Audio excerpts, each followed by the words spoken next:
Okay, so now that we've gone over our three measures of mortality that we're going to learn in this course, I want to briefly talk about, we're going to jump to a different topic. This is the first introduction to this topic that will actually become quite the focus of your efforts down the line.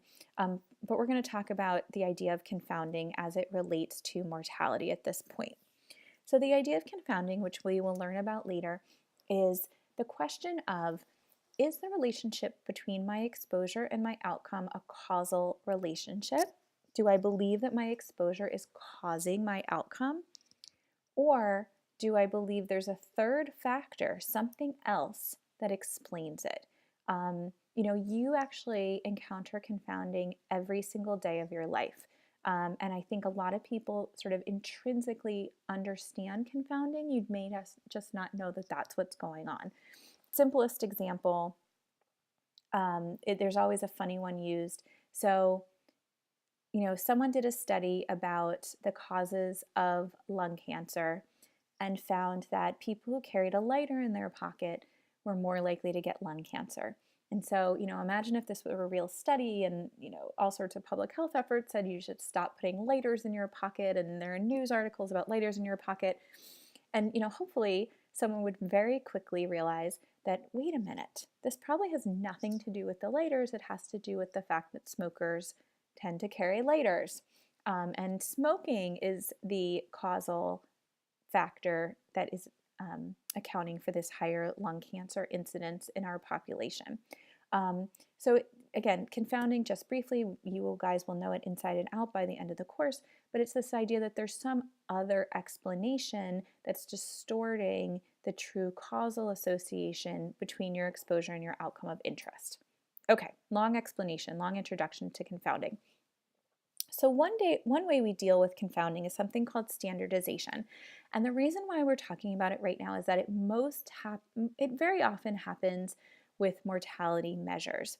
So this idea of standardization, this process of standardization, is very useful to be able to compare health outcomes such as mortality, such as death, across multiple populations, right? So it's this idea of, what is the mortality rate in the US versus what is the mortality rate in Mexico? And certainly, those are different, but then you start to think about, well, are they different because, for example, Mexico has a younger population. So you may see that Mexico has a lower mortality rate than the US, and you're like, that's not what I thought would happen. And then you realize that actually the distribution of factors within these two countries is quite different, and Mexico has a younger population. You're like, oh, well, of course, it's that young population that's accounting for the lower death rates. So we use standardization as a process to compare health outcomes and most often mortality across populations. And we can look across different geographic areas, different countries, and as I was saying earlier, we can look across different time periods within the same population. So what was the mortality rate at the turn of the 20th century versus the turn of the 21st century, and how many people are dying? So the issue, right, as I said, in comparing these two different populations or comparing across time in the same population is that demographic differences between these populations make comparing the crude measures very difficult. You're always going to have this question of, is it something about the demographics that I actually don't think is, I don't really care about. I want to know, what would the death rate be if the ages of my population were the same across time? And that would probably be more meaningful to tell you something about health resources within that country. Okay, so we keep talking. I should have gone to this picture. So standardization, again, most often occurs when there's a different distribution of demographic characteristics within your two populations. For example, you may have, there are populations that are very young, and for whatever reason, with demographic shifts, they have, the majority of their population is under 50 years old. You can imagine this happens in certain states. For example, Alaska, right? So young men in particular often move up to Alaska for work when they're young, and then they may leave as they get older, and want to start families and things like that. So Alaska has a very young population. But in contrast, you also may have a very old population. You can imagine Florida, and that, old people move to Florida. And so contrasting the, mortality rates in Florida versus Alaska, it's not that, if you see a difference, it's not a true difference. Yes, people in Florida are dying more often, but you really would likely get to the question of, well, what if they were actually the same age? Do people in Florida still die more often? Is there something about Florida that we should be concerned about? Or is it just because there's an older population? So these are the reasons why we need standardization. So as another picture of this, so this is the population of Philadelphia, and we can see that 37% of the population is white, non-Hispanic. And actually within Philadelphia, the white population is fairly young. You can see this bulge among males and females, that a great proportion of the white population is young. And you can imagine that this is accounted for by young professionals living in wealthier neighborhoods. And then the trend seems to be that some of these, many of these white families, once they have children, leave the city. This is very different than the black population of Philadelphia, where there's not that pronounced bump outward in the 20 and early 30 somethings, but that it's actually quite more stable across time. So you have similar proportions of black residents of Philadelphia of all ages. With Asians, again, we see this bump outward in the younger ages. And then actually among Hispanics, it's quite different in Philadelphia, that our Hispanics in Philadelphia are a very young population. Even, a great proportion of them are young children, under 18. And this actually, I think this is fairly reflective of trends nationwide, where, we have a lot of Hispanic immigrants that are starting young families, and we don't have that many Hispanics who have aged and either came here as older adults or have been in the U.S. long enough to sort of age in the U.S. Okay, so the whole point of this picture is that even within Philadelphia, if you wanted to compare mortality rates across races, again, certainly your crude statistics, your unstandardized statistics will show you reality, and you might see that, African Americans are dying, more likely to die than whites, let's say. But then you really want to start asking, well, what is it, something about the demographic composition of the blacks in Philadelphia that's so different than the whites? Is it just that the whites are younger and that's why we're not seeing them dying at the same rates? Or is there actually, potentially some true difference in the mortality rates among these two populations that we need to do something about? Okay, so this is your first introduction to our little triangle. So you guys have experience with the idea of exposures and outcomes now. Get rid of that. And in this case, it's kind of a funny example, but we talk about our population as the exposure, right? So are you exposed to living in Alaska versus exposed to living in Florida? Are you exposed to being a white resident of Philadelphia or exposed to being a black resident of Philadelphia? That's what we mean by the population being the exposure. And then we want to know whether, in a funny way, exposure to, right, being black in Philadelphia is associated with a higher mortality rate for our outcome of death. So that's how we can fit the idea of populations and death and mortality rates across populations into our exposure outcome model. So it gets a little tricky then now. So we want to understand the relationship between our exposure and our outcome, but we need to account for this third factor, this confounder, the fact that the age distribution in our populations of interest are different.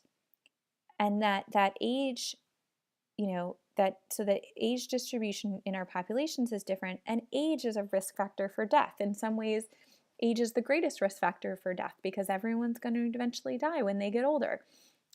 So what this is saying, that age is this third factor that's associated with our exposure, and an independent risk factor for our outcome.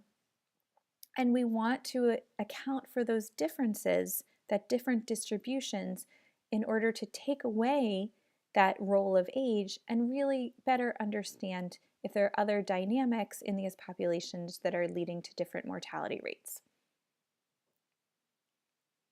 Okay, so there's a couple different things we can do to try and sort of even the playing field, right? And compare two populations, taking away the effective age, or taking away the effect of gender, or taking away the effect of any other sort of demographic characteristic that's perhaps masking some other relationship between our exposure of living somewhere and our outcome of death.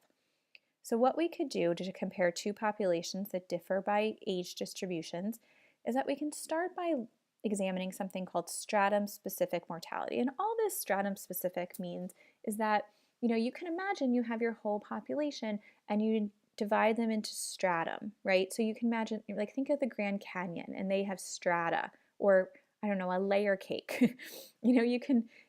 There are layers and you can sort of divide by those layers. So we can divide populations by layers, right?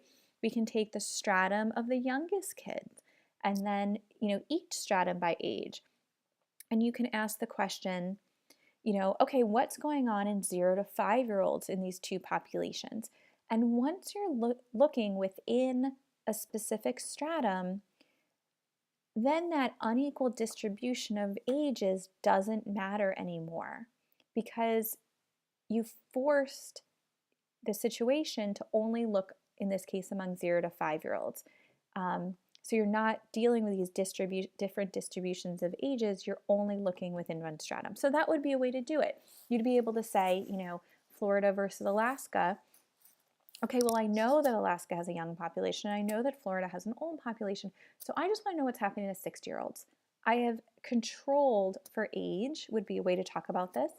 I have taken away the differences by age, and I'm only going to know, well, what would happen to a 60-year-old living in these two places? That would be one way to deal with that. The problem, though, is that if you're interested in comparing whole populations, what are you going to do? You're going to say, well, the mortality rate in children under 5 is this, the mortality rate in 5 to 18-year-olds is this, the mortality rates in young adults is this, and it quickly becomes extremely unwieldy. And what you really want to get to is a composite measure, a summary measure that has somehow taken into account these differences in age distributions, and you're able to kind of get back to a single number that has been standardized. So that's what we're doing. So the alternative thing to looking at stratum-specific measures, due to their limitations, is if we ask the question, what would the mortality rate be in these populations if they had identical age distributions? So forget about that Florida has old people and Alaska has, Florida has young people and Alaska has young people. What if I took the population of Alaska and put them in Florida? What would happen to them? What would their experience be? Would they die at a different rate than if they lived in Alaska? That's equalizing, balancing those differences in age distributions across the two places. I want to be able to say, what would happen if I had the same exact distribution in the two populations? Would there still be differences in their mortality? So let's look at an example of where we've done this. So I just recently took this figure from a report where we were looking at mortality rates in the entire US over time between 1960 and 2010. And so the crude mortality rate is the unadjusted one. It's unweighted. It's basically not taking into account the fact that the demographic distributions of the population in 1960 in the US are very different than the demographic distributions in 2010. And we, in fact, actually had a much younger country, because you can think about, right, the baby boom, children were born, we had this big, huge increase in birth rates, after World War II, and people being born, 1945 to 1955. So in 1960, we had an extremely young population. So they're going to be less likely to die, hopefully, because they're young. Then in 2010, these people have aged 50 years. Our baby boomers are getting older, and we have a much older population now. So If we don't account for those demographic differences, our accrued mortality rate looks like it's staying even, which is surprising, right? We've had so many medical advances that we would expect that, people are, and we know people are living longer. And people are able to live with illnesses, and we're treating things and we're preventing things, and we really should have a population that's not dying as often. But just based on our crude, unadjusted mortality rate, it looks like we're dying the same amount. So what do we need to do? To compare across these different time periods, we need to standardize. We need to compare them to a population with a standard distribution of ages to even the playing field.